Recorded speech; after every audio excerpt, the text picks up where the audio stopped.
মনা, তোমাকে দেখতে খুব মন চাইছিল তার জন্য। কত গেল না আমাকে দেখলা? তোমাকে না না দেখতে পারলে আমার জন্য দমটা বন্ধ হয়ে যায়, মন চাই সারাক্ষণ তোমাকে দেখি। ঠিক আছে রাখো। ও ভালো কথা, আমার তো বলতেই ভুলে গিয়েছিলাম, আমার কিন্তু অফিসের কাজে 5 দিনের জন্য যেতে হবে কক্সবাজার। 5 দিন? মনা, আমি তোমার না দেখে কিভাবে থাকবো? একটা দিন না দেখতে পারলে বুকের ভিতর হার্টবিট বেড়ে যায়, আর 5টা দিন না, আমি পারবো না। কি করব বলো, অফিসের কাজ তো, আমি তো ইচ্ছা করে যাচ্ছি না, আমার তো যেতেই হবে তাই না? আচ্ছা ঠিক আছে, আমি তোমাকে কথা দিচ্ছি, অফিসের কাজটা সেরে আসার পরে আমি বাবাকে পাঠিয়ে দেবো তোমার বাসায় বিয়ের জন্য। সত্যি? আচ্ছা মনা, আপনি যাবেন, ঠিক মতো খাওয়া দাওয়া করবেন, আর প্রত্যেকদিন কিন্তু ফোন দিবেন, কেমন? আবার আপনি কেন? ও সরি, তোমার সাথে সম্পর্ক শুরুটা আপনি বলছিলেন তো তাই। আচ্ছা ঠিক আছে বাবু, সন্ধ্যা হয়ে যাচ্ছে কিন্তু, হ্যাঁ আমার দেরি হয়ে যাবে, আমি আসি। ওকে, সাবধানে থেকো। ঠিক আছে ময়না, থাকো। আল্লাহ হাফেজ। শোনো, আবার কি? যা।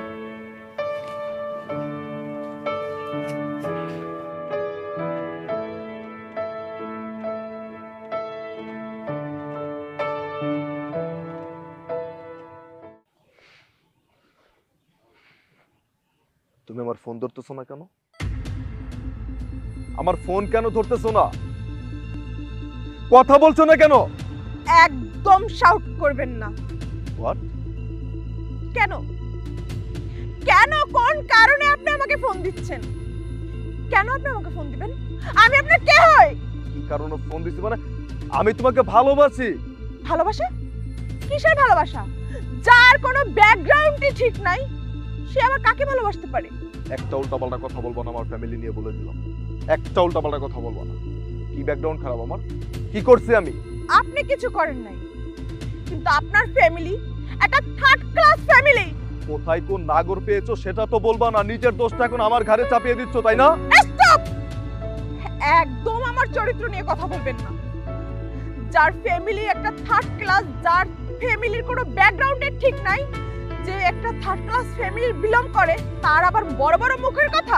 আমার চরিত্র অনেক ভালো, বাট আপনার চরিত্র হয়তো বা ঠিক নাই, কারণ আপনার ফ্যামিলির চরিত্রের তো কোনো ঠিক নাই। আপনার চরিত্র কিভাবে ঠিক থাকবে? ভালো না মানে? কি এমন করেছে আমার পরিবার তোমার সাথে? তোমার ফ্যামিলি কি করছে শুনতে চাও? তুমি সহ্য করতে পারবে তো? শোনো, তুমি যখন আমাকে বলেছিলে ময়না আমি 5 দিনের জন্য কক্সবাজার যাচ্ছি, এসে তোমার বিয়ের আমার বিয়ের কথা তুমি আমার ফ্যামিলিকে, আমার বাবাকে বলবে, তখন আমি ভেবেছিলাম যেহেতু 5টা দিন ও আমার সাথে থাকবেন, ওকে দেখতে পারবো না, ওর ফ্যামিলিটাকে আমি একটু দেখবো, খুব কাছ থেকে দেখবো। আমি যার সাথে আজীবন থাকবো তার ফ্যামিলিটা কেমন সেটা একটু যাচাই করা উচিত। তার জন্য আমি কাজের মেসেজে 5টা দিন থাকতে চেয়েছিলাম, কিন্তু 2টা দিনও থাকতে পারিনি। কেন জানো? তাহলে শোনো,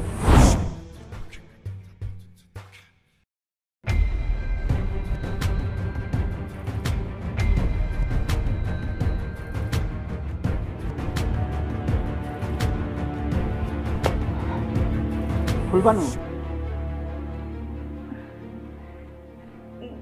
জি বড় বাবু।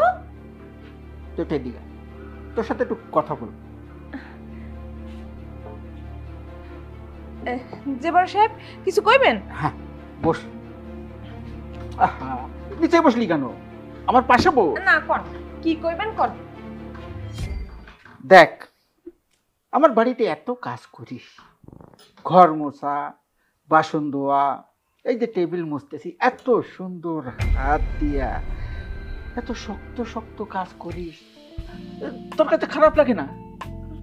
কি আর করবো বড় সাহেব কোন, আমার কপাল খারাপ, আল্লাহ ফাটা কপাল নিয়ে জন্ম দিছে, এই আছে আর কি করার আছে। দেখ, তোর এই ফাটা কপাল থাকবে না যদি আমার কথা শুনি। তোর ফাটার কপাল আমি জোড়া লাগে। ও বড় সাহেব, আমি আপনার কোন কথাটা শুনি নাই, আমি তো ব্যাপক কথা শুনি। আপনি যা কোন তাই শুনি, সব কাজ আমি করি। কেন আমি কোনো ভুল করছি?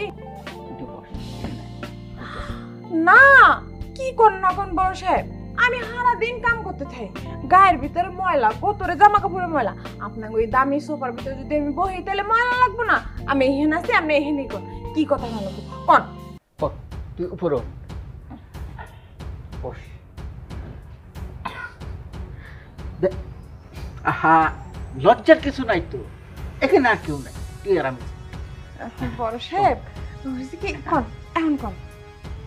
আচ্ছা দে হাতটা দে। শোন, এই তো শাশি মরে যাওয়ার পর আমি খুব একা হয়ে গেছি।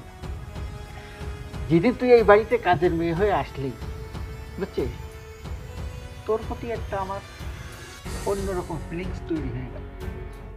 আমার মনে হচ্ছে তুই জানিস তো শাশির মাঝে তোরে খুঁজে পেয়েছি, কিন্তু কথাটা তোকে আমি কখনো বলতে পারি। তুই আবার কিভাবে নিস না কেন, এই জন্য আজকে বলেই ফেলাই। বড় বাবু আপনি যে কি কর না, আমি তো আপনার মায়ের মতো, তাই না? আচ্ছা ঠিক আছে, তুই আমার মেয়ে, বস যেহেতু এদিকে আস। না না শোন, কথা শোন, তুই আমার মেয়ের মতো নেই। এই তুই স্বপ্ন দেখিস না, তুই স্বপ্ন দেখিস কিনা একটু বড় হওয়ার, এক ধাপ দুই ধাপ করে করে এই বাড়ির রানী হওয়ার স্বপ্নটা তোর জাগে না? হ্যাঁ না বড় বাবু, শোন, কোনো কথা বল। আজকের পরের থেকে আমি জানবো তুই এই বাড়ির রানী, আমি তোর সাথে। বড় বাবু আমার ছেড়ে দেন, আমার রানীটা নিয়ে কিছু ভালো লাগবে না, আমি ফুলি ফুলি ভালো আছি। আচ্ছা শোন, তোর যা লাগে টাকা পয়সা ধন দৌলত আমার কিছু কোনো দিক থেকে কোনোটাই কমতি নাই। তুই যা চাবি মতন থাকতে পারবি, তুই যেভাবে থাকতে চাই সেইভাবে রাখবো। খালি শোন, মানুষ খারাপ বলবে, আশেপাশে মানুষ আছে, কেন চিল্লাচ্ছি? তোকে আমি কিছু করেছি নাকি? কিছুই করিনি। বড় বাবু ছেড়ে দেন আমারে। লজ্জা পেয়েছে, থাকবে না। ও লজ্জা কিভাবে ভাঙাইতে হয় সেটা আমি ভালো করে জানি। শোনো না, তুমি তো অনেক দিন ধরে বলতেছো আমার একটা নেকলেস দিবা, কই এখনো তো দিলা না। আরে দিব, তোমার এমন একটা নেকলেস দেব যেটা তোমার গলাতে অনেক সুন্দর লাগবে আর তুমি অবাক হয়ে যাবে। সত্যি বলছো? হুম। আচ্ছা শোনো না, তোমার বাইকে না আমাকে আরো ইচ্ছা করে না, তুমি না একটা প্রাইভেট কার কিনো। Private car? তোমার আমি কালকে প্রাইভেট কার কিনে দেবো। সত্যি বলছো? হ্যাঁ। আমি না অনেক খুশি হয়েছি, তুমি না অনেক ভালো। আর শোনো না, আমাদের বিয়ের ডেটটা ফাইনাল করতে হবে না? আপামনি আপনার চা। এই চাকরা নির্বাচ্চা, তুই চোখে দেখিস না, আমাদের মুডটাই নষ্ট করে দিল। এই তোকে আমি কখন চা আনতে বলছি, তার তুই কখন চা আনছিস? আসলে আপামনি চাটা বানাইতে একটু দেরি হয়ে গেছে তো, তার জন্যই লেটটা হয়েছে। আবার মুখে মুখে তোর তোর এত বড় সাহস! কি তুই আমার হাতে ধরছিস? দাঁড়া, আজকে বাবাকে বলে তোকে বাড়ি থেকে আমি বের করে দিব। এই সমস্ত ছোট লোকদের সাথে না তোমরা ভালো ব্যবহার করতে করতে মাথায় ওঠা ফেলাইছো। You shut up! এতক্ষণ তোমাদের অনেক নাটক ড্রামা দেখেছি, আর সহ্য করতে পারলাম না। কি বলেছো? আমি কাজের মেয়ে? না, আমি কাজের মেয়ে না। আমি ছদ্মবেশে তোমাদের ফ্যামিলিতে কি ঘটতেছে, তোমরা যে কি মানুষ, কোন ক্লাসের মানুষ, সেটা দেখার জন্য আমি এসেছিলাম। আপনাদের মতো নষ্টামি নোংরামি বিছানার ভিতরে করি না। আমার একটা লেভেল আছে, পার্সোনালিটি আছে। এই আপনি না বিবাহিত না অবিবাহিত? এটা কি আপনার হাজবেন্ড? এখানে আপনি কিভাবে নোংরামি করতেছেন? লজ্জা করে না? ছি, আমার ভাবতে অবাক লাগতেছে এরকম একটা থার্ড ক্লাস ফ্যামিলিতে আমি এতদিন ছিলাম। ধরেন, আপনাদের কাজ আপনারাই করেন। আর একটা যাবার আগে কথা বলে গেলাম, যাকে কাজের মেয়ে ভেবেছেন সে কাজের মেয়ে না, আমার লেভেলেই আপনারা না।